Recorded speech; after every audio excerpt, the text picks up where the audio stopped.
오늘 말씀은 창세기 38장 1절에서 11절까지의 말씀입니다. 많은 사람이 오늘 이 부분의 말씀을 읽으면서 갑자기 왜 요셉 이야기가 중단이 되고 유다 이야기가 나올까 의문을 갖습니다. 오늘 말씀에는 요셉을 애굽에 팔자고 제안을 했던 유다의 가정 이야기가 등장을 합니다. 요셉을 죽이지 말고 팔자고 했던 유다에게 어떤 일이 일어났습니까? 유다는 가나안 사람 수아의 딸을 아내로 삼습니다. 유다의 아버지 야곱이나 할아버지 이삭은 부모의 뜻에 따라서 가나안 사람이 아닌 고향의 친족 중에서 아내를 선택했습니다. 그런 반면에 유다는 에서처럼 이방 여인과 결혼한 것을 볼 수 있습니다. 유다는 결혼 후에 세 아들을 얻었고 첫째 아들 엘을 결혼시키려고 다말이라고 하는 여인을 데려옵니다.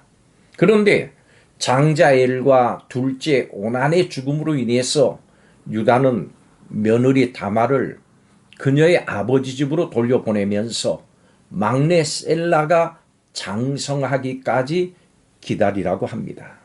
이것이 오늘 본문의 내용입니다. 여러분 혹시 이 단어 들어보셨습니까? 시나브로라고 하는 단어입니다. 시나브로는 순우리말입니다. 이 뜻은 모르는 사이에 조금씩이라고 하는 뜻입니다.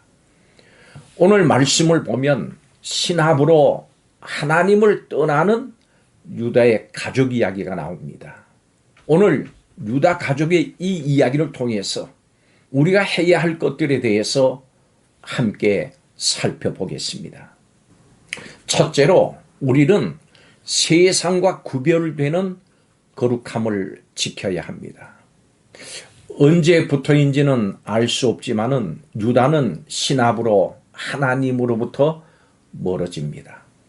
어울리지 말아야 할 가나안 사람을 친구로 삼았고 할아버지와 아버지가 그토록 싫어한 가나안 여인을 아내로 맞아들였습니다. 그렇지만 이에 대해서 유다는 전혀 무감각합니다. 유다는 하나님으로부터 조금씩 거리를 두다가 이제는 아주 멀어지게 됐습니다. 우리도 얼마든지 하나님으로부터 멀어질 수 있다고 하는 것을 기억해야 합니다. 우리에게는 세상을 변혁시켜야 될 사명이 있지만 그보다는 먼저 세상에 동화되지 않는 것이 필요합니다. 거룩하신 하나님은 우리를 거룩한 백성으로 부르셨습니다. 그래서 우리는 성도라고 불립니다. 여러분이 자주 만나는 사람은 누굽니까? 그리고 자주 가는 곳은 또 어디입니까? 우리는 자주 만나는 사람, 그리고 자주 가는 곳에 이런저런 영향을 받습니다. 전적으로 부패한 지성을 가지고 있는 우리는 하나님을 떠난 사람과 또 세상 문화에 쉽게 물들 수가 있는 연약한 사람들입니다. 우리는 복음의 보배를 가지고 있습니다. 그렇지만 이 귀한 것을 담고 있는 것은 깨지기 쉬운 질그릇입니다.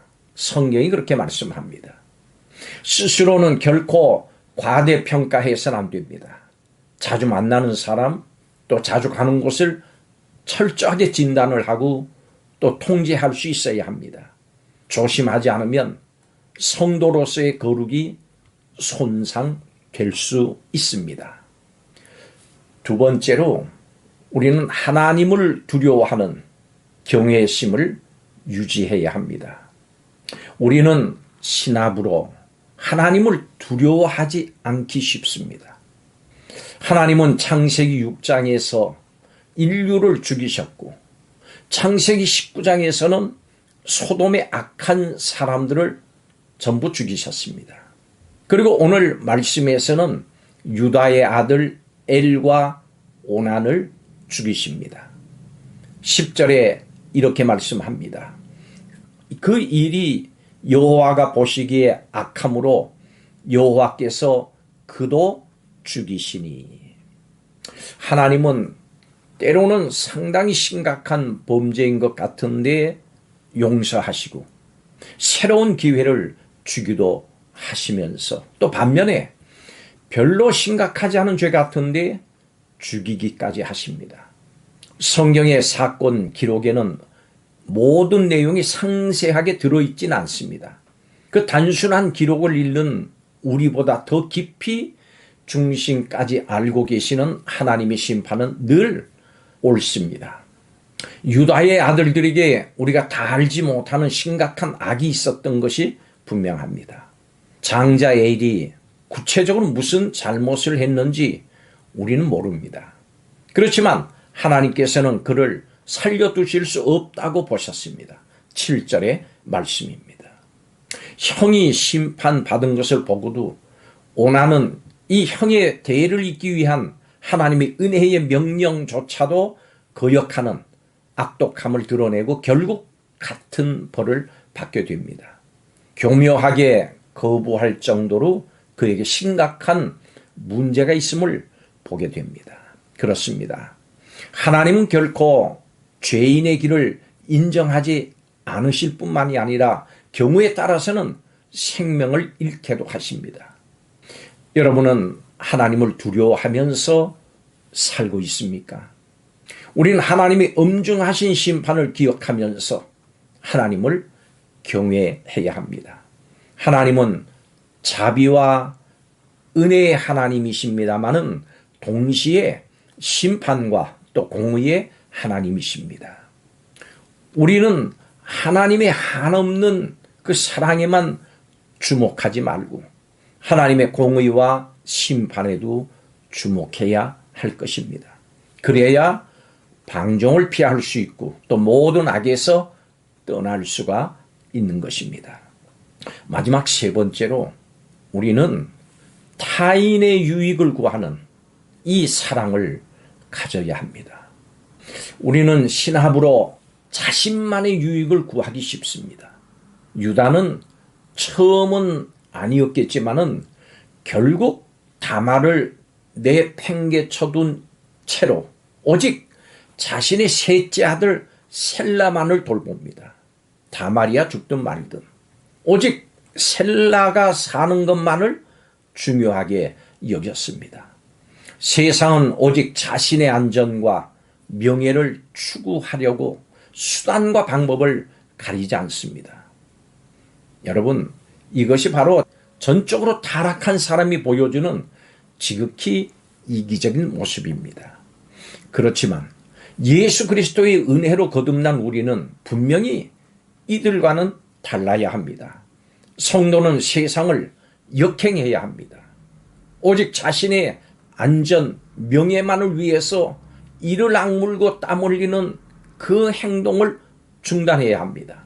우리는 오히려 타인의 안전과 명예를 위해서 이를 악물고 땀을 흘려야 합니다. 예수님은 사람의 몸으로 이 땅에 오셔서 우리를 위해서 죽으신 분이십니다.